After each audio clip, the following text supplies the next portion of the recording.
Connection, opportunity, possibility. It's what we all want. Spectrum has built a world where anything is possible, with products and services designed to work better together for a seamless connectivity experience. A connection to family and friends, a connection to education, and a connection to new opportunities. So there's no limit to how big we can dream. That's Life Unlimited. That's Spectrum. Welcome to Mind Love, episode 131.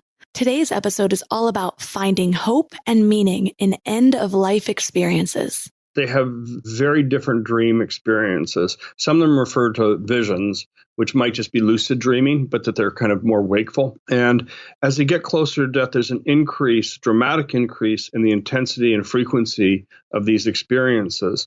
But they are described as more real than real. When we measure reality on a scale of 1 to 10, it's 10. The thing we hear the most is, you don't understand, I don't normally dream, or I don't remember my dreams, or this wasn't like an ordinary dream. When we measured comfort, the vast majority of them are overwhelmingly comforting. Thematically, they validate having lived or affirm your life and process lessen the fear of dying. Turn up your frequency with Mind Love. Bite-sized brain hacks for seekers, dreamers, and doers. It's time to give your mind a little love with your host, Melissa Monti.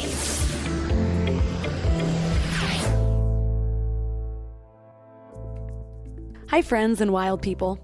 First off, if you haven't subscribed to the podcast yet, please hit the subscribe button. More subscribers means even better guests and tons more value. Plus, it helps me grow the show so more people can find it. And if you ask me, everyone could use a little more mind love. Today, we're talking about end-of-life experiences, meaning what people who are nearing the end of their lives experience in those final weeks and months. And it might surprise you, but it will almost certainly comfort you. I lost my dad to lymphoma when I was 19. We had known about his diagnosis for about a year, but when I found out, I was just so sure that my dad was going to beat this. He had already survived so much in his life, and he was physically and emotionally the strongest person I had ever known. I had been away at college for a year when he passed. In those last few months, or even that last whole year, I would fly home to visit him every month or so. And each time, he seemed that he would age about 5 years. He lost weight, he lost his hair, he seemed frail, which was so the opposite of how he had always been my whole life. My cousins had always called him Buff Bob. He was just so full of energy and life, almost like a big kid. Well, the last time I saw him, I visited him in hospice care. He couldn't speak very much, he was just so weak, so I just sat by his bed holding his hand with my head rested on his abdomen. The only goal was to just be with him. Well, my stepdad picked me up to take me to the airport, and as I was leaving, I took my dad's face in my hands, and I put my face really close to his. This was something that he had been doing with me since I was a child. I used to hate it, I thought it was so cheesy, but in this moment, it's all I wanted to do. So I put my face really close to his, to where our noses were touching, and I told him what he had always said to me. Eyeball to eyeball, I love you. I could see the tears welling up in his eyes, as were mine. We were both just so overcome with emotion. And I started to walk out of the room, and I turned back for one last glance, and I'll never forget the look I saw in my dad's eyes. Like they were pleading for one last moment of connection, like a final goodbye, like he was telling me something.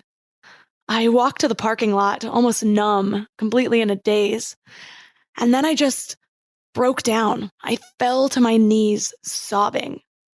The next weekend, my aunt called and said, "You should come back. He's not doing so well." And I just thought, I can't. I've heard this before. I can't handle those big emotions right now. I just need one weekend to breathe, to be a college student, to drink away what I'm feeling right now. And that's what I did. And then Sunday morning, I got the call that my dad had died. All I could think of was, my dad died alone. I could have been there, and I chose not to. I should have been there, but I was selfish. I held on to that regret for over a decade. Now, let me clarify that I don't think of it that way anymore. I don't hold myself accountable for that. I don't see it as a mistake. I was doing the best I could with what I knew at the time. And now, what I believe about spirituality and those final days, I don't think about it with so much sadness anymore. But I have friends with the same regret of not making it home on time or of not being there physically as their loved one passed over. Was he scared? Was she lonely? Did he feel abandoned or in pain? Well, right now, in light of what's happening all around the world, this global pandemic, more and more people are not being able to be with their loved ones in death. People are hurting knowing that their loved one is dying in isolation, saying goodbye through glass or even over FaceTime. And that idea can be heartbreaking. But today's episode offers a new perspective, insight into what our loved ones are actually experiencing. And I'll give you a spoiler, regardless of physical proximity, regardless of being physically alone, they do not experience loneliness. In their experience, they're not dying alone at all. So for those of you who have lost someone, or even if you're just dreading the idea that you will inevitably lose someone, I'm hoping this episode will offer you as much peace and comfort as it offered me. And our guest is Dr. Christopher Kerr. He's the CEO and Chief Medical Officer at Hospice Buffalo and the author of a book called Death is But a Dream. His insight's really interesting because he also has a PhD in neurobiology, so he's able to have a balance of both the scientific and the spiritual perspective. And as you'll find out, after interviewing over 1,400 people in their last months or weeks, he believes that the spiritual side cannot be denied. 3 key things we will learn are how pre-death dreams offer healing for both the dying and the bereaved, evidence for what the dying really experience in their final hours, weeks, and months, and how we can best show up and connect with our loved ones to help validate these experiences in their final days. Before we dive in, do you want to know the best way to start showing up better in the life you're living right now? Sign up for the Morning Mind Love for daily inspirational emails right to your inbox.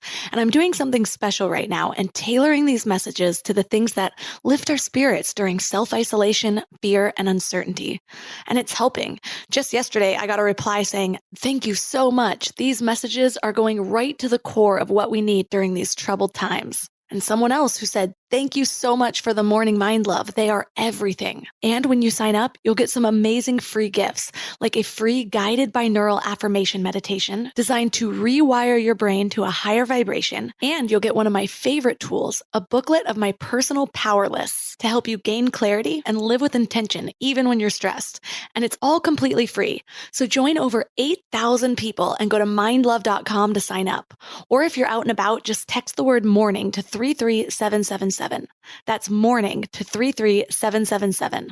And now let's welcome Dr. Christopher Kerr to the show. Oh, thank you for having me. I found you via your TED Talk, and I ended up watching it a couple different times. So I'm really curious, how did you first become interested in the dying aspect of the medical field? I wish I could tell you it was something aspirational, but it wasn't at all. In 99, I was a cardiology fellow, and I was actually just looking for weekend employment and saw an ad in the paper. And that's how I came here, actually just as 99 to do it part-time. And after I was here for probably 5-6 months, I felt truthfully that this was the most meaningful work that allowed me to kind of practice and with the intention in which I went to medical school, which is to have time and get to know patients as people and understand them in the context of their lives. And so it's just such a privilege to be able to care for them in this way that I made the change and I never looked back 21 years later. You had said that since you were young, that this had almost found you. There was a story that you told about, it was either your grandfather or your father, but you said you had a deep aversion to the spiritual aspect of dying. Can you tell us about that a little? Yeah, I still think I do.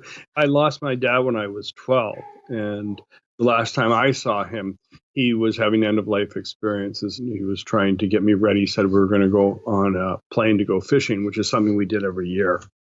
So yeah, I think I certainly had issues in and around death. I think like a lot of children who lose parents do. And I wasn't particularly spiritual, I would say. And it's very easy to practice medicine today in a highly technical, sterilized fashion, where you're more of a spot welder. You come in, you do something tactically, and you can actually be remarkably removed from the human elements of death. Organ failure, parts not working correct, that's part and parcel of medicine, but the actual larger experience you can actually be removed from.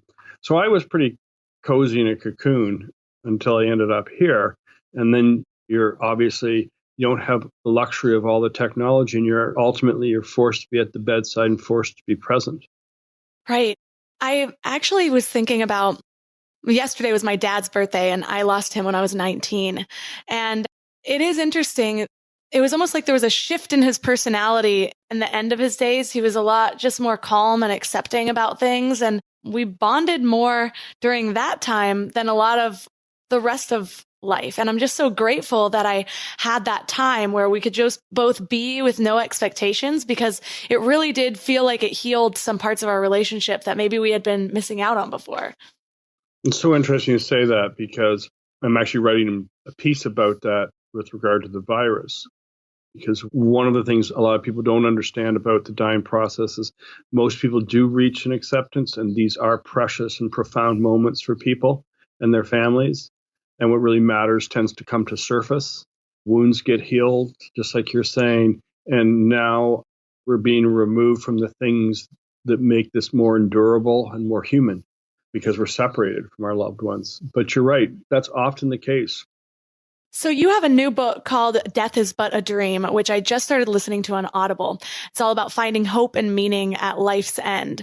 And you've interviewed over 1,400 patients over 10 years. So I'm curious, what first started to inspire this research for you?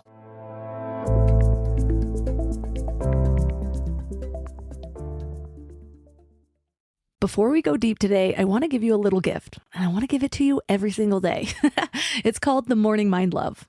I know how life can be. You're all fired up after an inspiring episode, and then a new day or a new challenge comes at you, and it's just hard to keep up that energy. Well, the Morning Mind Love is kind of like an oracle from your higher self to help you start each day with a positive focus.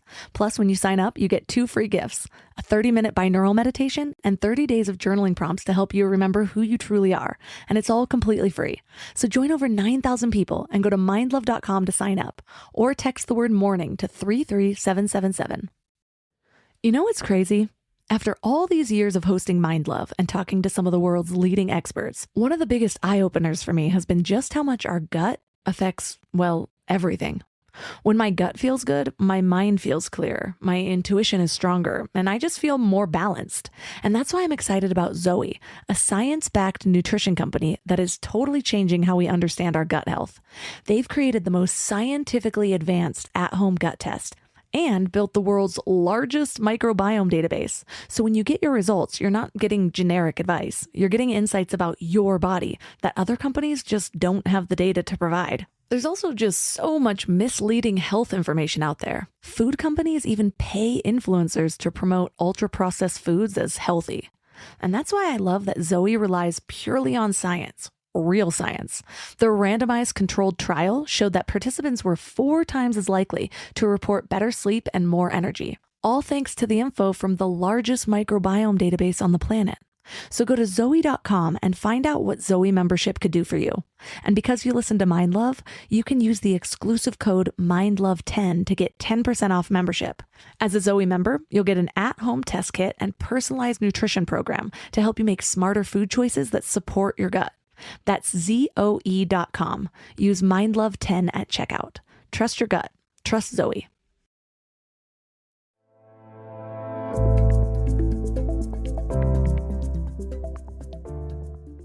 What first started to inspire this research for you? I was mostly pissed off, actually, is what happened. I'll tell you exactly what happened. I wasn't here very long, and I realized there was the experience of dying from the patient's perspective that I really had no appreciation of. But my colleagues in nursing and spiritual care, etc., I had a better sense about, because medically we removed ourselves when there was nothing more to do, which really is the worst things we say to patients. And so what happened was, when I noticed that, and then I was trying to teach it to other residents and students, that patients were having very meaningful subjective experiences at the end of their life, they would say there was no evidence for this, or they would blame it on confusion or drugs or what have you. They refused to believe what they couldn't essentially see or measure, and it wasn't helped that there wasn't any data. So when I say it arose from I was pissed off, I finally was so frustrated at the lack of evidence for this that I decided to do the studies just to make the case. And what happened was we got our original work published, which was we talked to people every day using standardized questionnaires. And we asked them about their experiences as they neared death. And we published them. And these were people who obviously you had to consent for a study. This is university approved. We screened them for confusion. We videotaped a lot of them. So we really put it in scientific rigor, some scientific rigor to it. And we published it and never thought anything of it, never got a response in the medical community. And then what happened was it seeped in to the non-medical community, and it literally went around the world. And the response has been overwhelming and actually hard to keep up with, which is really telling. It says that for people who are facing the end of life or witness to it or participating in it, this stuff actually really matters a lot. To those who are entrusted in the care of our patients, this matters less. So it's been kind of an interesting journey, but that's why I did the work originally. So give the listeners a little taste of what you mean by these like end of life dreams, and why are they different from maybe somebody going senile or somebody just kind of losing their mind at the end of their life? Yeah, it's a great question. So there's a couple of characteristics that happen in these experiences. Part of dying is you obviously have sleeping more, changes in level of alertness, sleep architecture kind of goes. So people are in and out and in big depths of long periods of depths of sleep. And what they report is that they have very different dream experiences. Some of them refer to visions, which might just be lucid dreaming, but that they're kind of more wakeful. And as they get closer to death, there's an dramatic increase in the intensity and frequency of these experiences. But they are described as more real than real. When we measure reality on a scale of 1 to 10, it's 10. The thing we hear the most is, you don't understand, I don't normally dream, or I don't remember my dreams, or this wasn't like an ordinary dream. And then when we measured comfort, the vast majority of them are overwhelmingly comforting. And they kind of thematically, they validate having lived or affirm your life, and then process lessen the fear of dying. What seems to happen as you get closer to dying, you specifically see people who you've loved and lost. Very little is said between the dreamer and the person in the dream, but everything seems to be intuited or understood. They kind of return to them in some meaningful way. There's this kind of final justice to people who conditioned or withheld love are less present, but those who nurtured you and loved you correctly are there. And you're just left with this feeling of comfort or being made whole. If you've had some injury or regret, which we all have for having lived, that seems to be addressed in some way, in remarkable ways, actually, that are very transformative. But these are powerful experiences. They are distinctly different from confusional states. Confusional states, people's thought processes are all over the place. They're typically fear-provoking. They're tangential. They don't come out with insight. They're not organized. There's snakes and spiders and people coming at them. They're all over the place. They're highly agitated. Most end up medicated. These folks, it's just the opposite. They're cognitively intact. They're actually more insightful. They're acutely aware of its meaning. They can recount it. They can retell it. They're organized. And they have thematics that are accurate, that speak to who they are and what their life was about.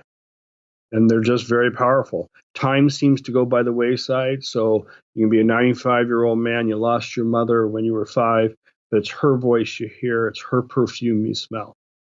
It's a remarkable process. And when we interview people daily, we're not talking about, by the way, the minutes or hours before death. We're talking days, weeks, months. Almost 90% of these folks are reporting at least a singular event. What I find interesting is I wonder how many people have loved ones who have passed that had an experience like this, but they never thought to ask, or somehow it didn't come to the surface where they'd find that out. And I'm wondering so I visited my dad. I can distinctly remember the last time that I saw him, and he was in hospice care. He died of lymphoma. And when I was listening to your TED Talk, I had kind of these feelings of longing because I didn't talk to my dad about that. And actually, in the end of his times, he was pumped up on morphine and different things to make his body relax more, to take away the pain that he was in. And I'm wondering, he was a little bit more senile. He kept saying how things were oily, but like wasn't making any sense in the context. And did I lose that? Or how do people get that out? If they're in an experience with their loved one, should they be asking them, like, are you having vivid dreams? Like, to not miss out on that opportunity. Well, yeah, you really touched on probably the most important piece of this work, is that it needs to be contextualized or validated so people can have these sort of discussions. And, it's not a sort of thing where you're suggestive to the patient. It's more giving them permission to acknowledge it. It is very common for people at the end of their life to have very introspective, reflective experiences that are very meaningful. Are you having these sort of events? What we find is it's remarkable how many people know exactly what I'm talking about. There's nothing new here, actually. It's always been written about in the humanities throughout time and cultures. In fact, it's embraced in many cultures. It's part of their connectivity to their past. But what we find, if you come across somebody who's in their 8th decade of life, chances are they've seen it. And when we go into the room and you're talking to them, you're not telling them anything you don't know. And a lot of dying patients will come in almost with the expectation they're looking forward to seeing the people who they loved and they lost. So it's really interesting. But contexting it is really, really important. And you're right, you don't know. Managing the physical symptoms of dying isn't all that complicated, actually. And nature does more than you would expect. What we really end up worrying about is, where are they when their eyes are closed? Are they okay? Do they feel safe? Are they frightened? All of those things. So I think no matter whether you're asking about these experiences or not, I think especially for not just the patient, but for the bereaved, you in your situation, you need to ask that to know they're okay. Mm-hmm. Because we have a lot of data that how you perceive loss and how you grieve is very, very much influenced by how you saw your loved one leave the world. So, we've got some remarkable videos. Before we're done, people should be referred to on my author site, whether you buy the book or not. Just see the videos, because I can't do justice to the patients and the families in their own words. But I think the bereaved are as interesting as the patients, because they can completely tell you how this reshaped and reframed and defined how they viewed the end of life of their loved one. And it gives them peace, and they often reflect on it. There's a man in there whose wife was giggling, her hands were in the air, and she's saying, "The angels are coming, the angels are coming." That was her last words.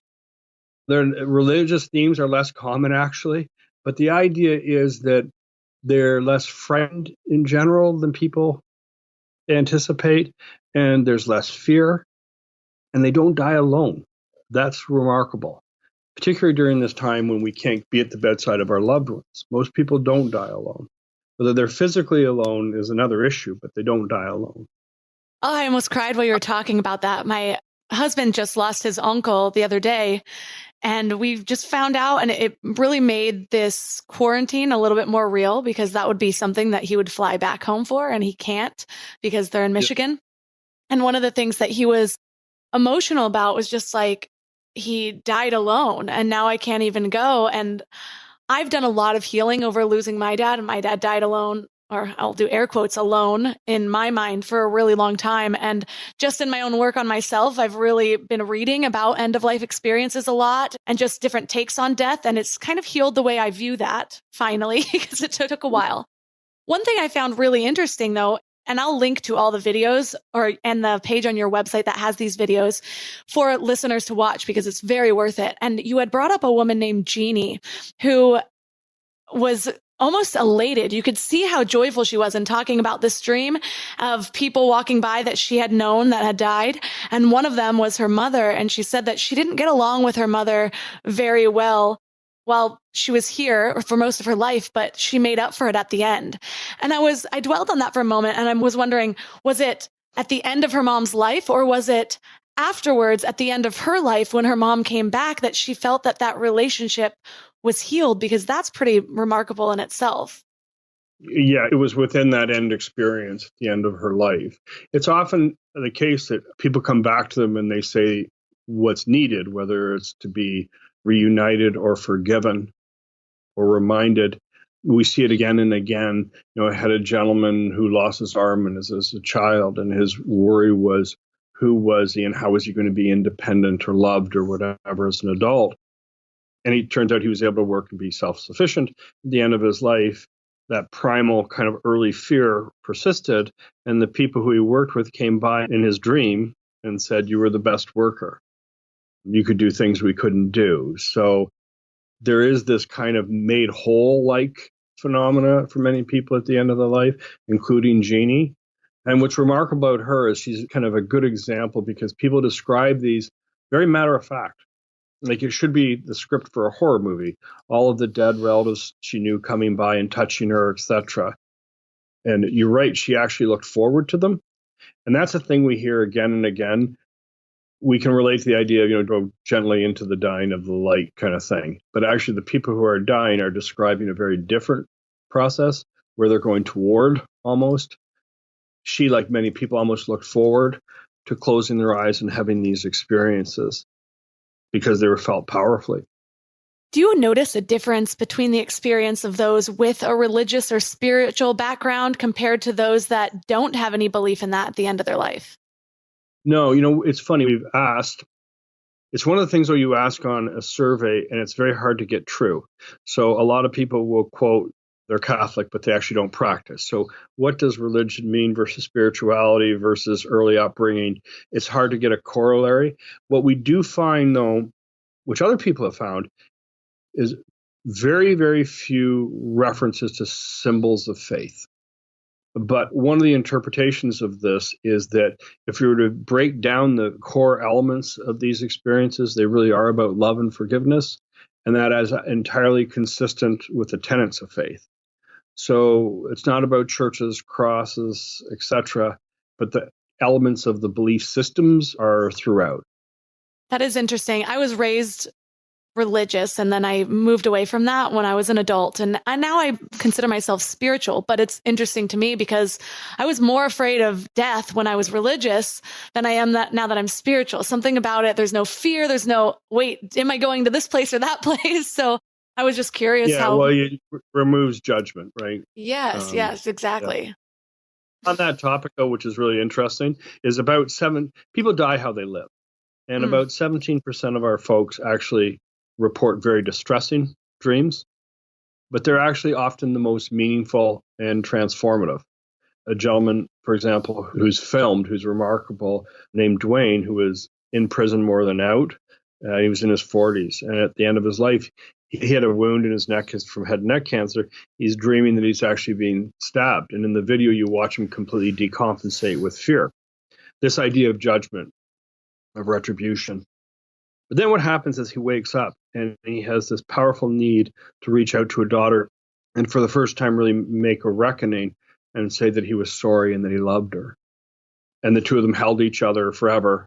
And from then on, he was actually able to sleep without any more of these experiences. So his end-of-life experiences were gruesome, but they actually got him to a place where he found peace. So when we did the early work, we looked at comforting versus discomforting as the categories, but it's way more complicated than that. In the TED Talk, for example, the man who was involved in the invasion of Normandy, he relived all that horror that he was carrying for 67 years.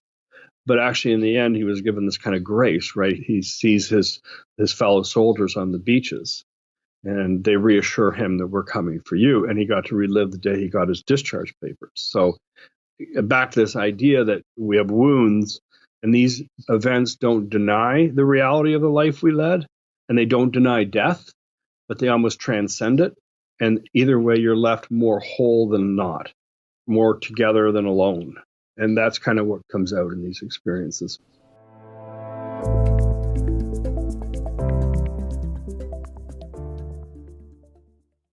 You know what I love about the start of a new year? It's kind of like opening a fresh notebook. 365 blank pages just waiting to be filled with your story. But sometimes we get stuck trying to write that story alone. Maybe there's a chapter you've been wanting to revise, or maybe you're just ready for a whole new plot twist in 2025. But here's what I've learned from my own journey with therapy. It's kind of like having an editorial partner for your life story. Someone who helps you see the patterns that you might have missed, who gives you the tools to write stronger chapters ahead. And that's why I'm so excited about BetterHelp.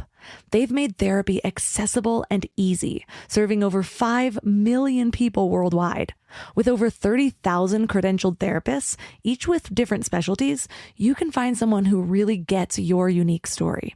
But what I love is how flexible it is. Everything is online, and you can easily switch therapists anytime at no extra cost until you find the perfect fit.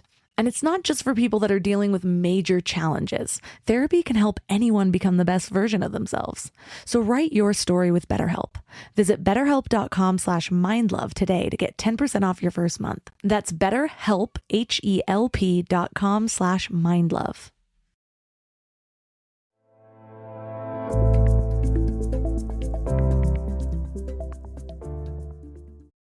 You could probably make the case for two different perspectives of what's happening here. One could be that there's this spiritual side that somehow guides you towards healing, whether that's through these traumatic dreams that are prompting you to do something, or actually just feeling that comfort in the moment.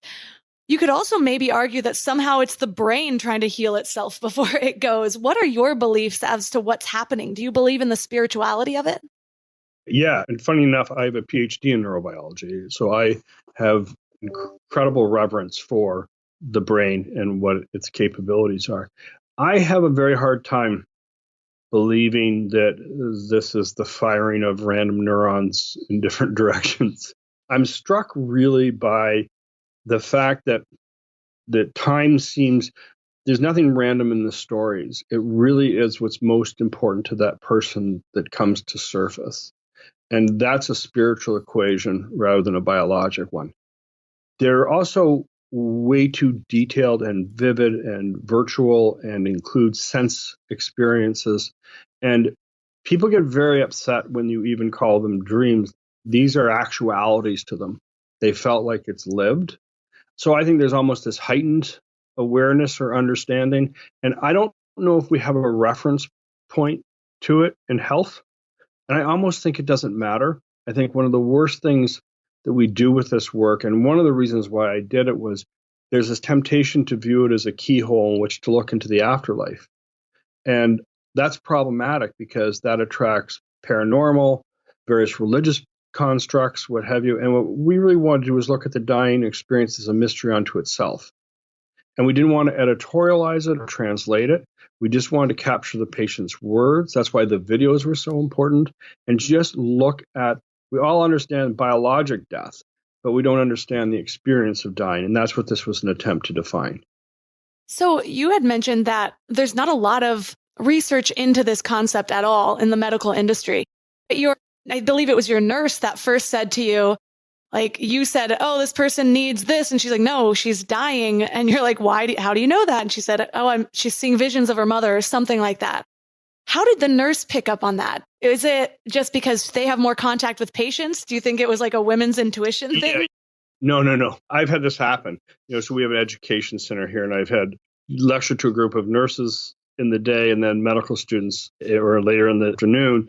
And you ask this question of people who actually are at the bedside and present, like nurses, and they go, yeah, of course. We see this all the time. So the doctors, it's like, I don't, they're very skeptical. Yeah, nurses get this because they're present. So a doctor, so much of the doctor's dynamic relationship is based on doing things to treat. And then once we can't treat, even our whole healthcare economy, our billing codes are based on doing things to somebody. Nurses continue to care for the patient long after there's nothing to do to that body. They still provide care. And when you provide care to the end, this is what you see. So yeah, they get it. How has understanding this changed the way that you interact with your patients towards the end of their lives? Oh, much more meaningfully, because you're not just taking care of parts anymore. I view dying now much more as a closing of a life rather than a failing body. And that means I get to understand them in the context of their lives and who they love and who their families are, what their worries are. I am privileged to take care of them in totality, and that includes these spiritual dimensions. I don't have a religious disposition and I'm unqualified, but I can certainly get closer to them through a very human experience, which they're describing. And so clinically, it's much more meaningful. You're reached in very different ways, and I hope I reach them in very different ways. And I think in the end, I am treating a symptom.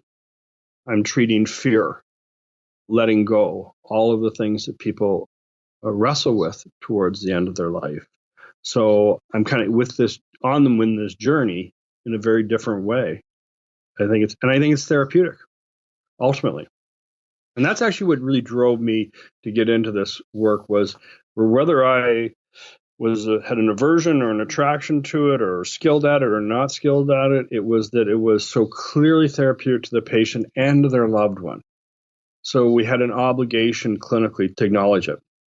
If you had full control to change the medical system to the best way that you saw fit, what would you include in how doctors should interact with that? Should it just be validating? Should it be asking more questions? Like, what would that look like as far as a structural change? Oh, God. Structural change in healthcare or structural change at the end of life? The end of life. I would potentiate two key elements to good medicine. The first is non-abandonment.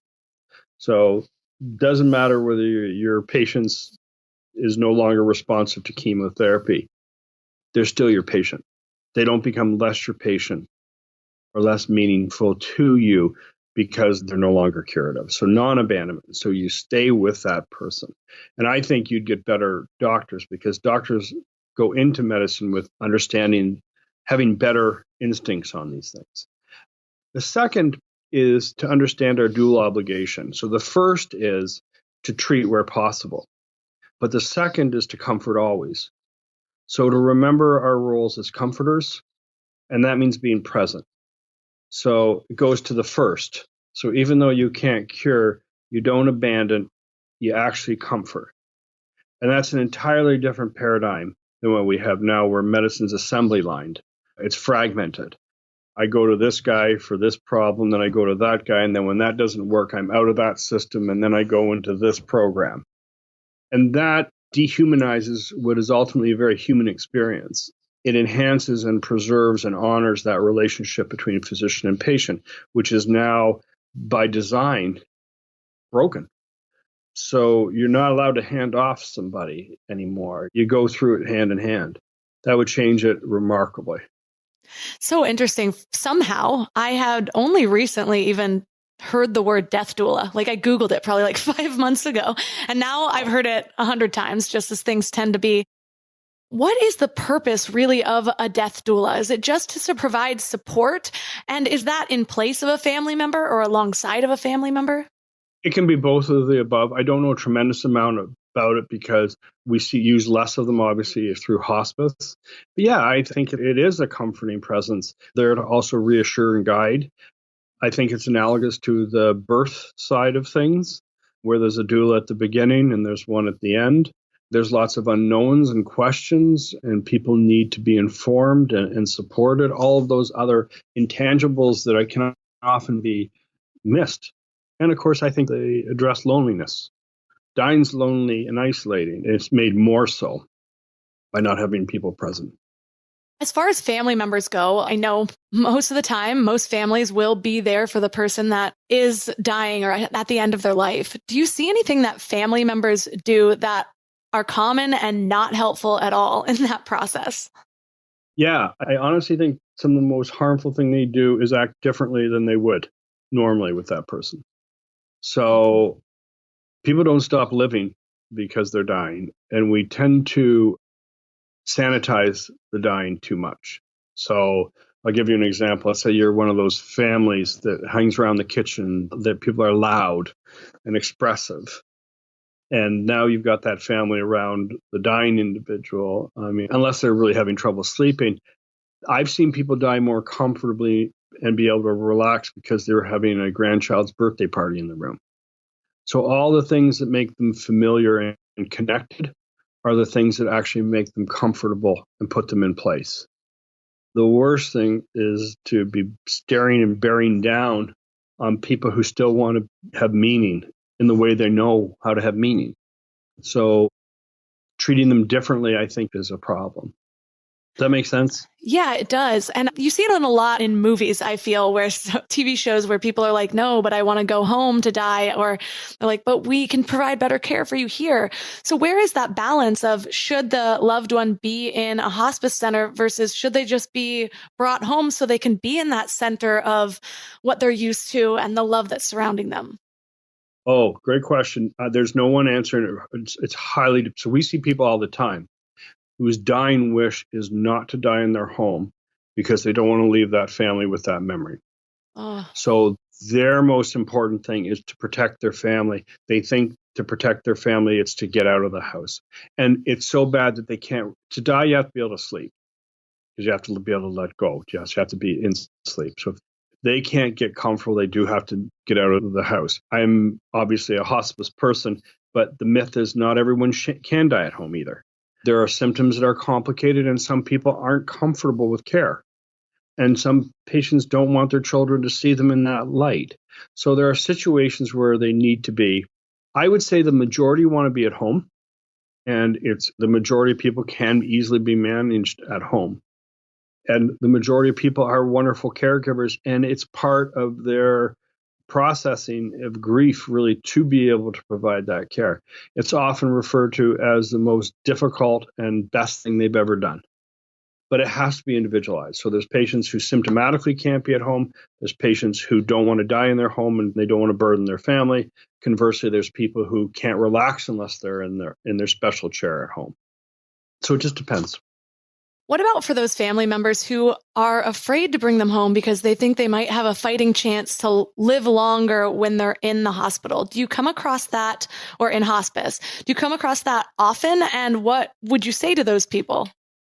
No, we don't. I'll tell you why, is because the vast majority of people who are dying are told so late in the process that they're definitively dying.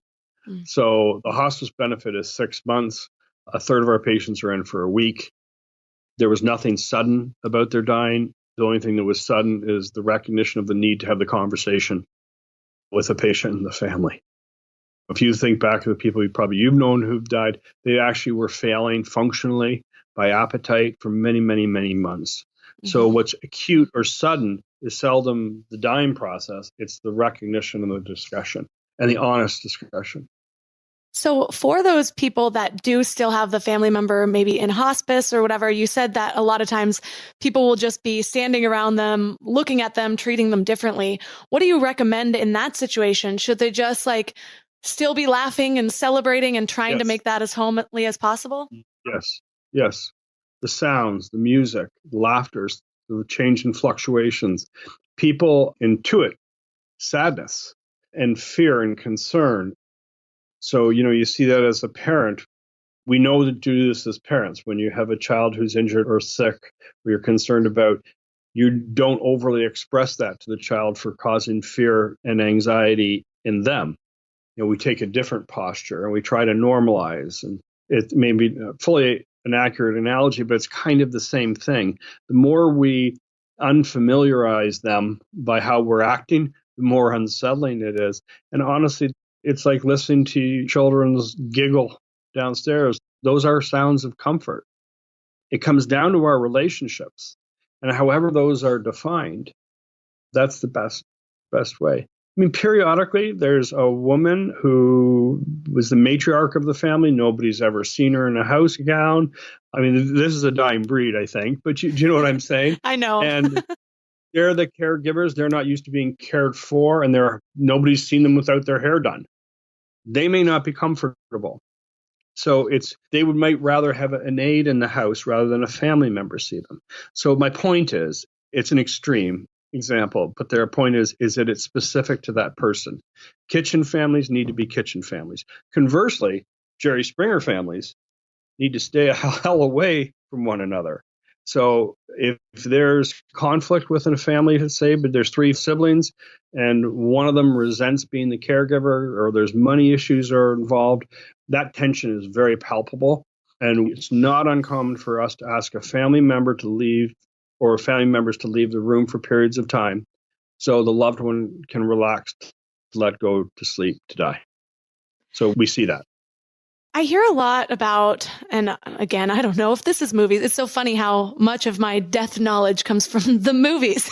but No. well, I mean, I have my own experiences of people who died, but we all watch TV shows, Grey's Anatomy. How many people die on there? But you hear people like holding on. And I've heard this even of stories from my friends who they feel like the parent was holding on until they arrived or something like that, or holding on until the siblings made up. Do you find that common? Is that something that the living are projecting onto them? What are the reasons for that? 100% true. And reasons are real simple one. Do you have children? No, not yet. Okay. When you have teenagers and it's a Friday night and you trust them, you think they're going to be home, and you're trying to sleep. It's hard to sleep until you hear that door shut and you hear them walk up the stairs. And dying is less about physical comforture. That's easy. Psychogenic distress or annoyance has to be addressed. It goes back to this notion of you die in sleep. If you can't sleep, it's very hard to die.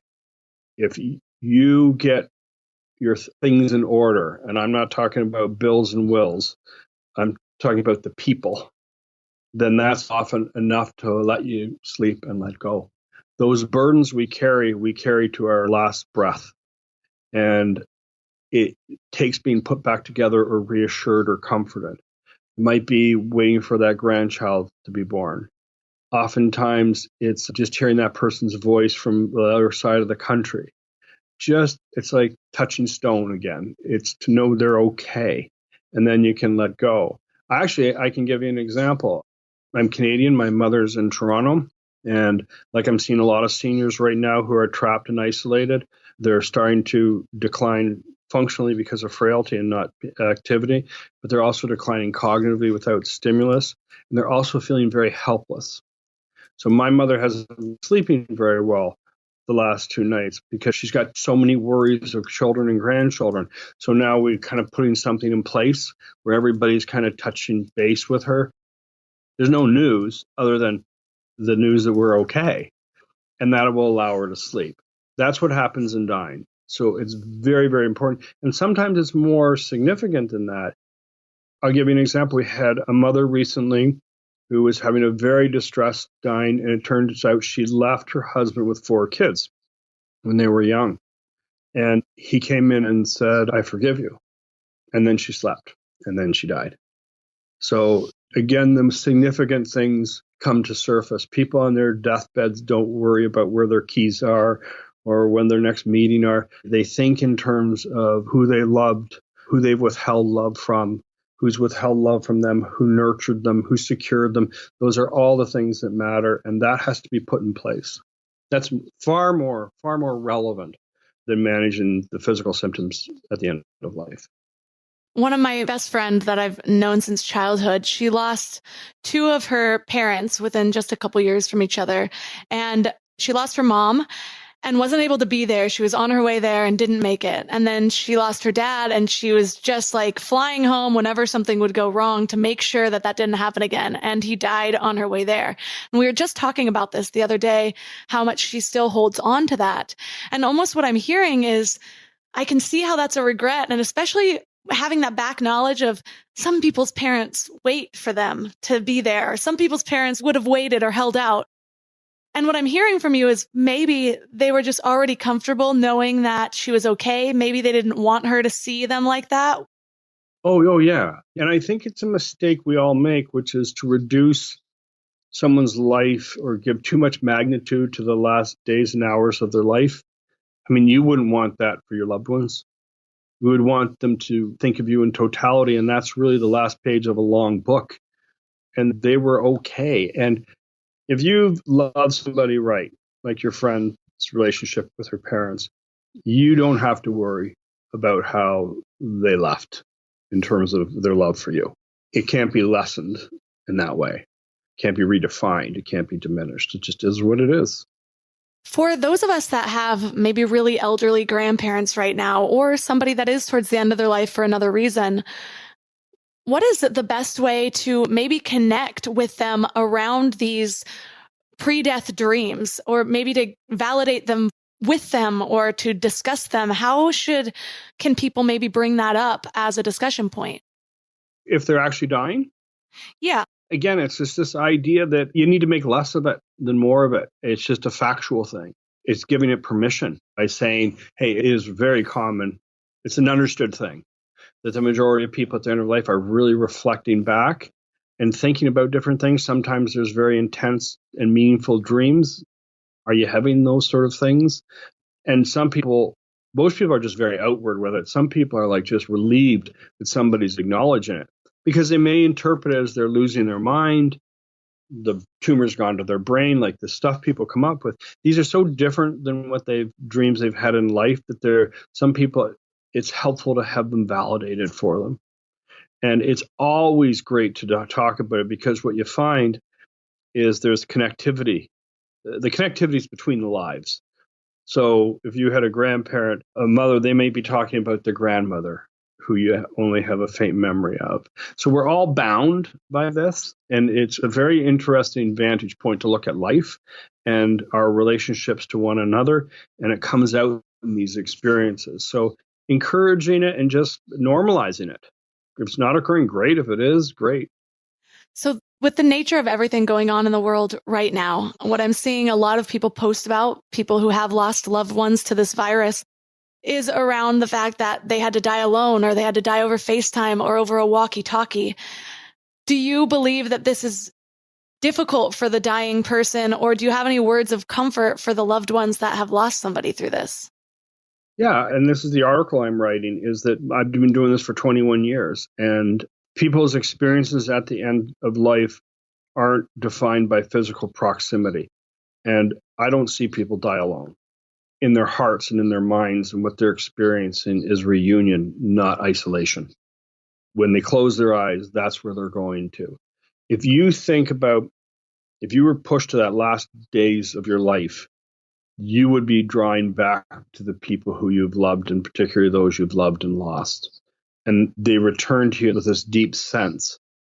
So I just don't see people dying alone spiritually. I see them more connected than disconnected. And it doesn't take physical proximity. This is just innate to our human experiences, that our perspectives and our perceptions change at the end of life, which would be understandable. Like if you were told you had X number of days to live, that's what you would reflect on. So I think that there's a kinder, better story than the one that we imagine. We define loneliness by physical presence. And I guess what I'm saying is they're having a spiritual experiences that puts them together. Well, thank you so much for everything that you've shared with us today. I know it's especially a pertinent time for a topic like this. So for listeners who can't wait to learn more, I will be linking to your book and your website in the show notes. But is there anywhere else that they can connect with you online? Yeah, if you go to drchristopherkerr.com, that's just DR, not doctor spelled out, Christopher, KERR.com. And that's the author site, and there's a series of videos to look at. All of the links from this episode will be at mindlove.com/131. I'll link to Dr. Kerr's book, which is definitely a must read, especially if you've lost somebody or you're preparing to lose someone. And I will also embed his TED Talk. It is so inspiring. It offers video clips of interviews with people and link to a page where it has even more videos where you can see what people were experiencing in those final months. It's really, really enlightening, and it offered me more comfort than I could have expected. I said in the beginning of this episode that I held on to regret about those final moments of my dad's life for over a decade. I held on to regret of how I showed up as a daughter when I was young. Things that were totally unfair to think about myself, because how was a 7-year-old supposed to be the best person she could be? How could I do better than what I knew at the time? So it's easy to grow as a person and look back at hindsight and say, 20 years ago, I didn't show up as my best self. I could have been there for that person even more. But guess what? We are all just doing the best we can with what we know at the time. There's no reason to regret. And that person who died isn't sitting there thinking, my daughter, my son didn't show up for me in the final days. They are connecting with you on a soul level. All of that regret, all of those mistakes, it's wiped away. The moment they transport to the other side, and what we're learning now is even the weeks and months before that, they are offered insight and a knowing into who we all really are, how we are all actually connected in love and acceptance rather than in fear and regret and worry. So if you are holding on to any regret or shame over how you showed up for your loved one in those final days, let it go. It's not serving anyone and it's only hurting you. It is not something that's carried over to the other side. If you know of somebody who has lost a loved one or they are still regretting not being there, or somebody who just needs a little bit of comfort in that dying process, please share this episode with them. Or you can take a screenshot and share it on Instagram and tag MindLoveMelissa. If you love Mind Love and you haven't yet left a 5-star review, please do so. It's so helpful for me and the growth of the show. Every time I see a new 5-star review, it honestly makes my entire day and makes all the hard work worth it. Plus, it helps grow the show, which helps me get even better guests to bring on. So thanks for giving your mind a little love today, and I'll see you next week. Thanks for tuning into Your Higher Frequency with Mind Love. Head to mindlove.com for a free gift to keep your vibes up until next week.